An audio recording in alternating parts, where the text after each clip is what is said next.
이어서 만나볼 초대 손님은요.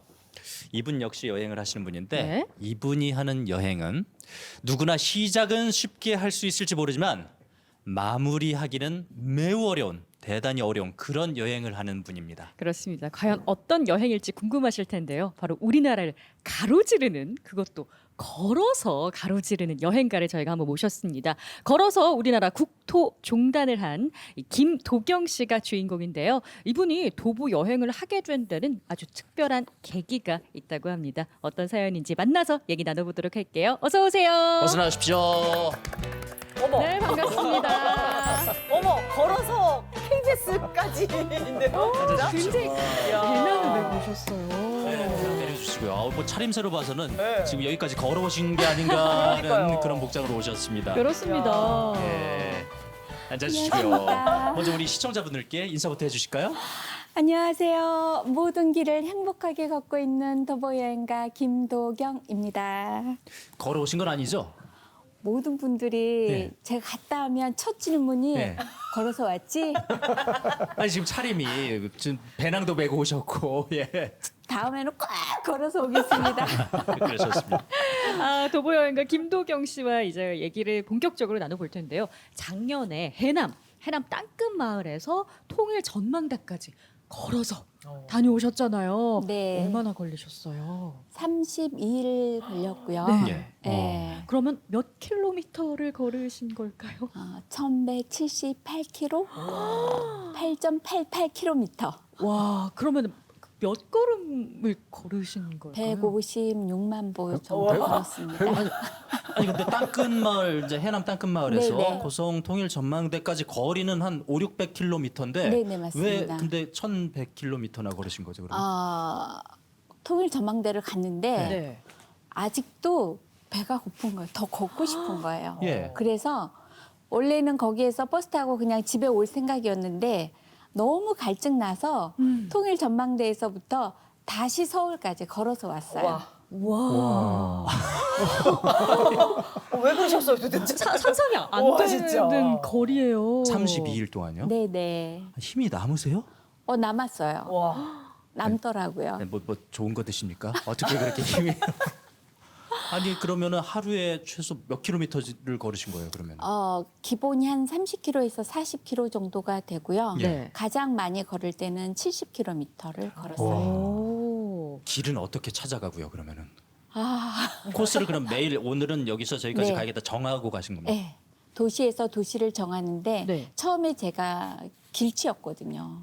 그래서 길을 많이 헤맸는데 네.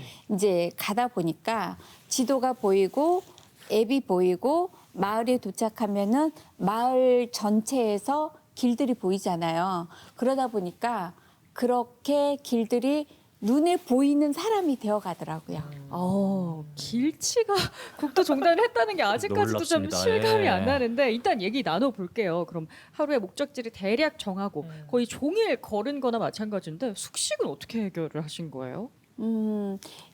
제가 도착지가 항상 터미널이거든요. 네. 터미널에는 좀 늦게까지 도착해도 잠잘 곳이 항상 모텔이 있습니다. 그래서 모텔에서 출근하고 모텔로 퇴근하는 사람. 그러네요. 근데 식당은 밤에 되면 문을 닫아버리지 않아요? 그렇죠. 특히 시골에는 제가 국토종주하면서 느낀 건데 네. 굶어 죽기 딱 좋다. 왜냐면 밥 먹을 때가 안 나오는 경우가 있거든요. 예. 우리가 차로 가다 보면은 100km 정도 있어야지만이 휴게소도 나오고 모텔 예. 나오는데 하루에 30km, 40km 사이에 없거든요. 식당에 나올 리가 없죠. 없고. 예. 근데다가 점심 시간은 15km에서 20km란 말이에요. 네. 없어요. 그래서 굶어 죽기 딱 좋기 때문에 항상 비상 식량이 이 안에가 있습니다. 가방이 큰 이유가 있군요. 먹는 거는 비상식량을 가방에 넣어 다니면 되는데 네. 잠자리는 없으면 어떻게 지금 가방에 보기 텐트도 없어 보이고 노숙을 하십니까? 어떻게 잠자리 어떻게 해요? 잠자리는 이제 그 오늘 목적지를 정하면 네. 사실은 그 목적지에 도착한 경우도 있는데 도착 못한 경우도 있거든요. 그렇죠. 그렇죠. 그럴 때는 주민들의 도움을 조금 얻어서 거기에서 택시를 부르는데 택시가 오는 경우도 있고요. 안 오는 경우도 있지만 안 오는 경우에는 무조건 금액을 더 드리고 네. 백을 하든지 더 가든지 그리고 거기에서 자고 그 다음날 아침에 이 자리에 다시 도착이 되는 거죠. 그래서 다시 시작을 하는 거죠. 아까 택시를 탔던 곳으로 다시 네. 가셔서. 네네네. 엄격하게 하셨네요. 그러니까. 그러니까요. 아니 근데 우리가 흔히 길을 인생에 비유하잖아요. 오르막도 있고 내리막도 있고 길이라는 게 아름답고 좋은 길만 있는 게 가다 보면은 험난한 길도 있고 그다음에 뭐 비탈진 길도 있고 어떨 땐 길을 뭐 잘못 네네. 드셨다고 그런 길도 있는데 여자로서 이게 무섭지 않으세요? 근데 사실은 제일 많이 받은 질문 중에 네. 하나가 그건데 집 나가면은 사람들이 가보지 않았기 때문에 막연하게 무섭다고 생각을 하거든요. 근데 집 나가면은 만나는 사람이 다 우리 엄마예요. 아버지예요. 동생이에요. 언니예요. 다 길에서 내가 힘들게 가다가 만나니까 아이고야 고생한다. 어머 욕 본다. 어머 대단하다. 칭찬과 격려를 해주는 내 이웃이고 형제 같은 느낌이 많이 들고 이상하게 도깨비처럼 생겨서 무서운 사람은 하나도 없더라고요. 아니, 그래도 좀 혼자 다니다 보면 분명히 위험한 상황을 좀 만나기도 하지 않았을까요? 그런 일은 없으셨어요? 저는 되게 운이 좋아서 네. 그런 경우는 없었는데 대신 그런 경우는 있었어요. 길을 가다 보면은 저는 모르잖아요. 여기 마을이 있을지 없을지. 그렇죠. 대신 키로수만 대충 보고 아 여기쯤 있을 거다 하고 이렇게 가는데 지나가는 분이 차를 이렇게 옆에서 쓱 하고 오시는 거예요. 예. 무서워 죽겠는데 왜 저렇게 그러니까. 올까? 이러고 있는데 죄송하지만 이 길을 가다 보면은 잠잘 데가 없어요. 20km 제가 이 동네에서 40년째 사는데 길이 없는데 이 차를 타고 제가 마을까지 모셔다 드리겠습니다. 여기가 되게 위험한 곳이에요. 이제 그런 분은 계셨어요. 그래서 진짜로 탈까 말까 망설이다가 진짜 타고 갔더니 진짜 보니까 없어요. 없어요? 예, 아이고. 없어요. 그래서 거기에서 1박을 하고 다시 택시 타고 이 길을 오는데 그 길이 17km나 되더라고요. 네. 긴 길이었네. 네. 그분 덕분에 큰 고생 변했습니다. 그러니까요. 예. 맞아요. 네. 도보 여행가 김도경 씨의 32일간의 국토 대장정의 모습 저희가 영상으로 담아봤거든요. 한번 만나볼게요. 모래째라고 해요. 모리째. 고개인 언덕이다 거죠? 보니까 네네. 저기가 임실 가는 곳인가요? 전라북도를 지금 네. 가고 계신 거죠? 지금 임실 군청까지가 7.5km. 오늘 메고 오신 가방이랑 같은 거예요. 정말로 배랑 달랑 하나 가지고 가시는군요. 네네 맞습니다. 아까 이거는 네. 상주에서 네, 상주의 어머니 만나셨구나. 네네 그쵸? 상주 엄마. 이 뒷모습은 누가 찍어준 거예요? 저렇게 어르신이 오신 분들이 이 토마토 저한테 나눠주셨고 어머. 어디가 되기세요? 열깔째요. 아 그러시 가는 길에 있는 거죠? 예. 어르신 감사합니다. 아, 혼자 걸으시면 저렇게 주시는 거예요? 네네. 어머나. 고맙다 진짜. 어우. 정말. 어, 전국의 마음씨 우리 따뜻한 어머니들. 분들이 참 많으세요. 우리가 몰랐네요. 근데 여기가 통일 전망 고성 타워. 통일 전망대입니다. 와 진짜. 저기서 저러시고 다시 서울 가셨다는 거잖아요. 네. 걸어서. 그러게 말해요. 네네. 우리가 힘이 남아 있는 거 같네 보니까. 그쵸. 에너지가 느껴지죠. 네. 자리에서. 네. 근데 생각보다 정말 네. 짐이 단촐해요. 그냥 배낭 하나 가지고 네. 국토종단에 나서신 건데 네네. 배낭 안에는 뭐 짐이 뭐 들어갑니까 그러면? 옷, 예, 네. 뭐까지? 비옷, 예, 네. 화장품, 예. 네. 그리고 제일 중요한 배터리. 아, 또 네. 휴대전화라든지. 네. 그것만 있으면 되는 거예요? 그거면 충분합니다. 무게는 어느 정도 나갑니까? 그럼? 무게는 보통 이제 7kg를 넘지 않고요. 한 6.2kg, 5kg 정도. 그러니까 6kg대. 제가 짊어져야지만이 그나마 이 무게가 어깨, 허리, 무릎, 발목까지 가거든요. 근데 그 정도 무게가 어깨, 허리에서 많이 잡아주더라고요. 분산되니까. 네네. 일단 뭐 6, 7kg이라고 하지만 30에서 40km를 매일 걸으시는 거잖아요. 네네. 그러다 보면 뭐 발목이나 뭐 무릎이나 허리에 무리가 가지 않을까 싶은데 괜찮으세요? 다른 데는 다 괜찮은데 이 그 골반에 나중에 보니까 멍이 좀 생기기도 해요. 이런 것 때문에. 그리고 발바닥이 조금 아프고. 아유. 발바닥이 아프고 골반에 멍이 들었지만 멈출 수 없는 국토종단입니다. 이번이 처음이 아니시잖아요. 네. 몇 번이나 하신 거예요? 3번 했습니다. 우와. 그러면은 언제 처음 하셨어요, 그러면? 2018년도에 처음으로 동해안으로. 그때도 똑같이 해남에서 네네. 고성통일전 만날까지 네, 하셨어요? 그때는 동해안을 따라서 했고요. 예. 네. 두 번째는? 원래 그러면 잘 걸으러 다니셨던 거예요? 아니에요. 제가 그 26살 때 패러글라이딩을 타다가 큰 사고가 나가지고 하반신 마비가 될 뻔했었거든요. 그 이후에 인생이 조금 바뀌면서 제가 걷는 거에 많이 집중을 했습니다. 한 코로나 번도- 시기 때도 그럼 계속 하셨나요? 코로나 시기 때는 제주도 올레길을 30일 정도 걸었고요. 네. 그리고 이제 코로나 초반이기 때문에 스위스 뚜르드 몽블랑 오. 유럽 예, 예, 아주 여행. 유명한 트레킹 코스입니다. 예. 네네 거기를 다녀왔습니다. 아니, 정말 저는 참 대단하시다 생각이 드는 게 저는 한 8km를 걸어본 적이 있거든요. 운동으로 아침에 네네. 예. 걷고내 발톱이 빠지더라고요. 네. 그래서 이것도 그냥 만만하게 걸을 일이 아니구나 이 생각을 했거든요. 그래서 네. 항상 도보 여행을 준비하실 때 굉장히 좀 철저하게 좀 준비를 하신다고 제가 들었어요. 네네. 준비할 때 뭐 몸 만들기를 해야 된다 이런 얘기가 근데 뭐 이렇게 뭐 헬스 다니고 이러시는 거예요? 아니에요. 일단은 제일 중요한 거는 살을 조금 빼는 게 중요해요. 네. 예, 살을 빼고 그래야지만 무릎 이런데 관절이 다 무리가 덜 가고 또 중요한 거는 제가 하루에 40km 정도를 걷잖아요. 그러면은 이미 이거를 습관적으로 걸어놔야 되는데 이거를 20일 정도를 매일 같이 걸어야 돼요. 이 똑같은 배낭을 메고 그렇게 해야지만이 진짜 실전에 걸었을 때 덜 힘들고 고생을 덜 하거든요. 그렇죠. 준비가 네. 안 된 상태에서 하면은 네네. 성공적으로 마치기가 힘든 거죠. 맞아요.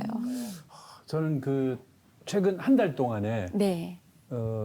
27일 정도 한 3일 빼고 하루에 4km에서 5km를 아침마다 걷거든요. 어머나. 그러니까 네. 배낭 없고 그냥 네네. 그냥 빈몸으로. 동네. 네. 그래도 쉽지 않은데 네. 야, 이 긴 거리를 특히 우리 예전에 남자들 군에 가면 천리 행군 네. 그러면 400km잖아요. 그죠? 네네. 그거에 거의 배가 넘는 거리인데 그 정도 걸으면은 이 발이 온전치 않을 것 같아요. 뭐 예. 특별히 그 처방하시는 게 있습니까? 많은 분들이 궁금해하시고 제가 뭐 이렇게 활동할 때 진짜로 그 시민들이 많이 궁금했던 물집도 부분인데 잡힐 것 같은데요. 네, 그래서 제가 네. 한 가지를 뭐 있나 봐요. 조금 네.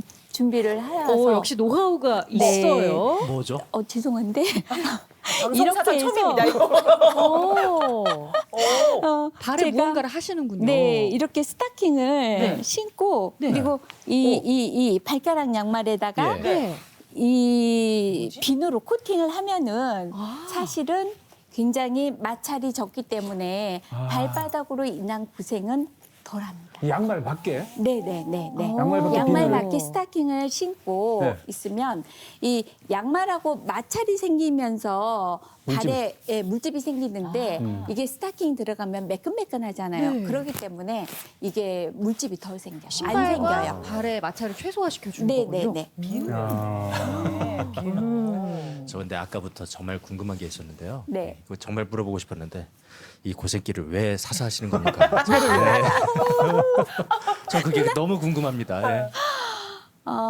제가 26살 때 큰 사고가 나서 예. 사실은 하반신 마비 될 뻔한 그런 시간 속에 46일 동안 병원에서 이렇게 누워 있다 보니까 진짜 걷지도 못하고 누워만 있을 시절에 나의 꿈은 걷는 거잖아요. 아장아장 걷는 거잖아요. 예. 그래서 내가 세상에 나가면 걷겠다. 그때부터는 나를 위해서 걷는 걸음도 있겠지만 누군가를 위해서 걷겠다. 근데 그게 그 생각 주머니들이 녹슬지 않고 지금까지 있어서 이게 이제서야 실천이 됐어요. 아니 그러면은 한 번 했으면 됐지 왜 이걸 거듭해서 3번씩이나 하신 거예요? 한 번 그 정도 했으면 됐지. 중독. 그리고 걷고 나면은 진짜 이 행복한 느낌 있잖아요. 네. 걸을 때가 이 행복하다는 게 아. 모든 삶에서 왜 고통이 없었겠어요. 네. 그 고민, 고통, 막 괴로움. 근데 그럴 때마다 하나씩 제가 걸어서 그거를 헤쳐나가거든요. 이게 네. 저만의 방식.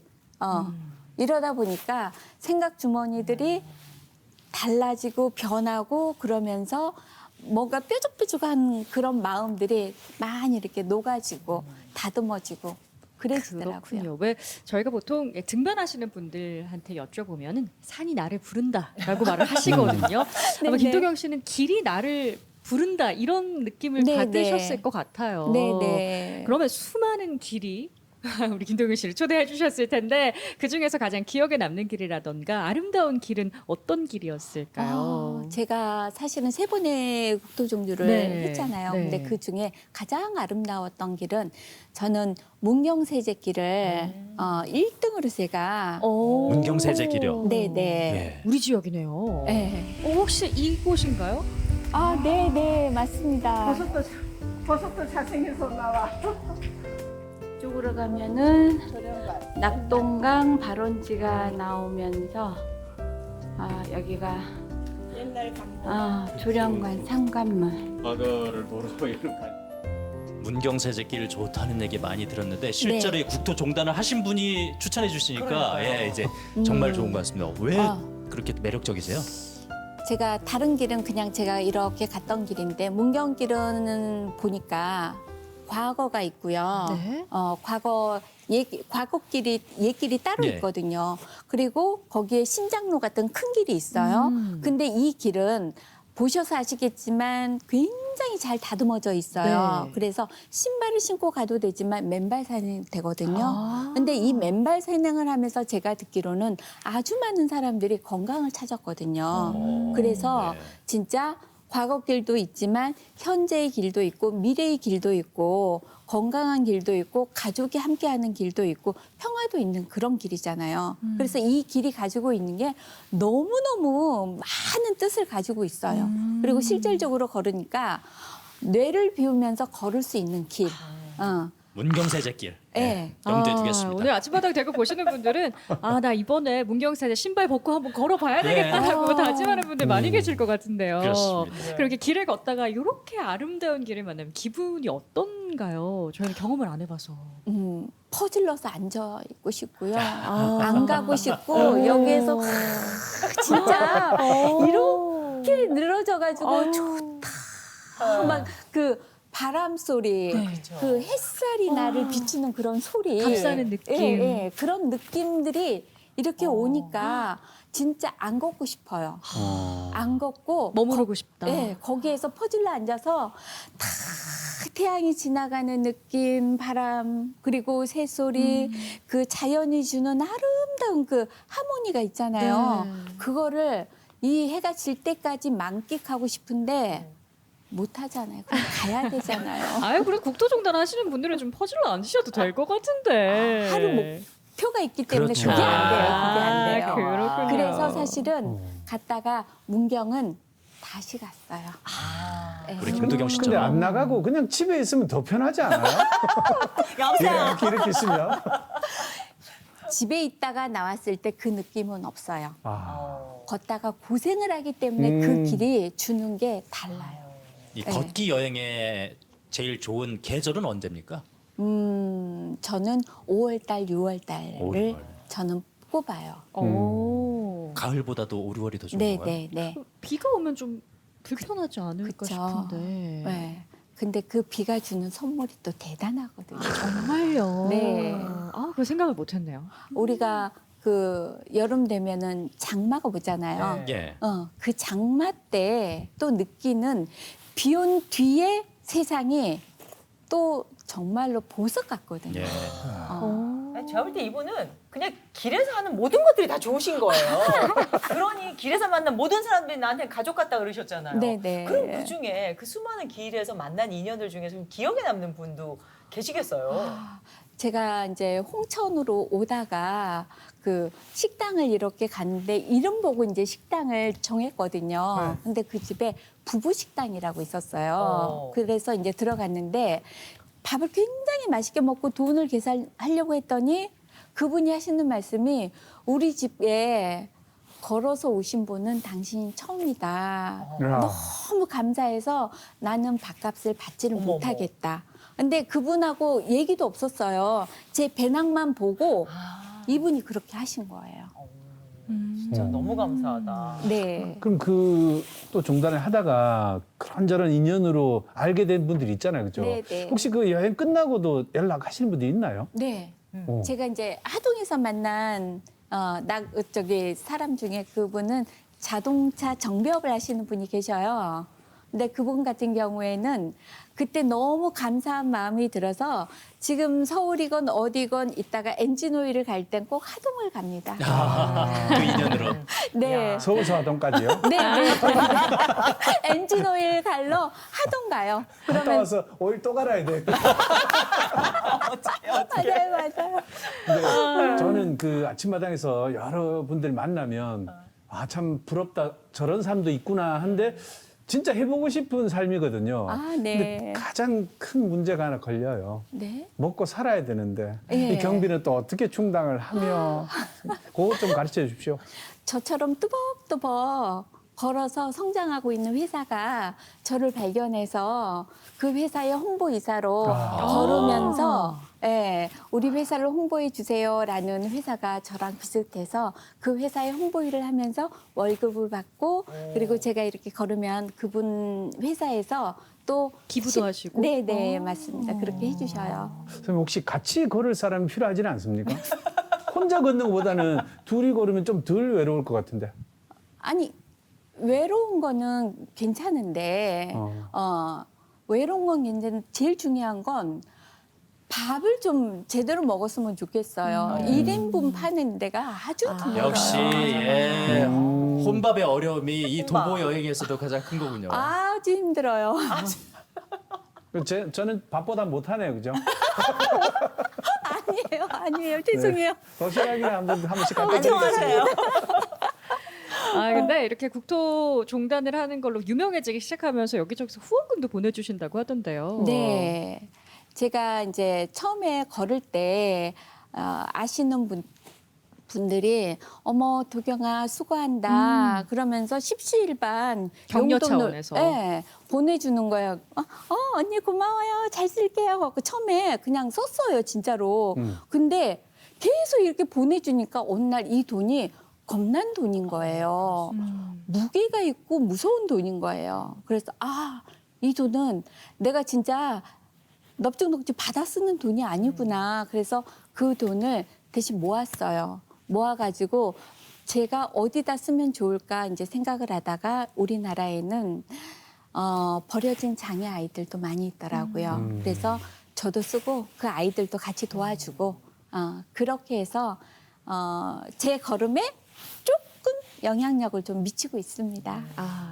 이렇게 걸음의 진심인 국토 종단을 3번이나 한 우리 김도경 도보 여행가가 생각하는 걷는 것의 즐거움은 뭘지 굉장히 궁금한데요. 걷는 거에 대한 즐거움이요. 그냥 미치는 거죠. 미치는 거죠. 길에 나를 맡기는 건가요? 네. 그리고 길이 주는 나에게 특별한 선물들이 있어요. 그러니까 혹시 뭐 주위에 친구들하고 싸우고 나서 무작정 그냥 나가면 달라지지 않으세요? 네. 그래서 제가 변해요. 네. 그래서 길이 주는 선물이 참 대단하더라고요. 또 이렇게 장거리 도보 여행을 많이 하셨잖아요. 네. 건강은 괜찮으세요? 너무 많이 걸으셔가지고 예. 아주 건강합니다. 그렇군요. 그냥 뭐 걱정 안 해도 되겠네요. 그러면은 네, 예. 네, 왜냐면은 네. 너무 좀 망설이는 분이 또 계실까봐. 근데 오히려 몸은 걸으면 걸을수록 사용하면 사용할수록 몸에서 나눈 에너지는 계속 건강한 걸로 바뀌더라고요. 혹시 선생님 그러면 이런 사람들에게 이런 도보 여행을 추천한다. 혹시 그 추천해 주실 만한 분 있습니까? 저는 제가 진짜 경험이 있지만 우울증을 먹고 있는 그런 친구들한테 이런 길을 권하고 싶어요. 왜요? 도보 여행을. 제가 아는 동생이 우울증 약을 먹고 저랑 같이 6개월을 같이 걸었거든요. 그러고 나서 지금은 정말로 약도 끊고 딸아이하고 여행도 가고 그러는데 그 과정이 정말로 일반 사람하고 약을 의지 않고 일반 사람하고 똑같이 변하는 걸 봤거든요. 그래서 정말로 우울증이나 힘들거나 외롭거나 그런 마음의 병이 조금 있을 때 무조건 떠났으면 좋겠다. 걸었으면 좋겠다. 저는 그게 제일 커요. 걷는 것 그 자체가 네. 치유 효과가 있다는 네, 그런 네, 말씀이시고요. 네. 2018년부터 이제 국토 종단도 하시고 매년 도보 여행 다니고 계시잖아요. 올해 2023년도에는 어디 가려고 지금 계획 중이세요? 될지 안 될지 모르겠어요. 하지만 저는 우리나라에 있는 강의 발원지, 10대강, 이게 4대강, 10대강이 있는데 네. 그 강의 발원지부터 끝까지 한강 같은 경우에는 574km 정도 된다고 하더라고요. 강줄기 여행을 하고 싶어요. 강줄기 여행 조만간에 다녀오시고 저희 하실 것 아침마당 같아요. 대구에 또 나오시지 않을까 생각이 드는데요. 앞으로도 아름다운 길 이야기를 정말 많은 분들에게 들려주셨으면 좋겠습니다. 오늘 나와주셔서 고맙습니다. 네, 감사합니다. 고맙습니다. 네, 이렇게 도보 여행가와 또 이야기했었고요. 앞에서는 미국 배낭 여행 다녀온 학생들과 이야기를 나누다 보니까 저도 어디 가고 싶어지네요. 여행 가고 싶다는 생각이 지금 물씬 풍깁니다. 지금. 그렇습니다. 저희가 봄이 왔어요 라면서 오늘 아침마당 대구를 시작했는데요. 올 봄에는 가까운 지인들과 아니면 혼자서라도 좋습니다. 도보 여행 계획해 보셔도 좋을 것 같네요. 네, 아침마당 대구 오늘 순서는 여기까지고요. 다음 주 금요일 아침에 또 새로운 이야기 손님과 함께하겠습니다. 여러분 고맙습니다. 고맙습니다.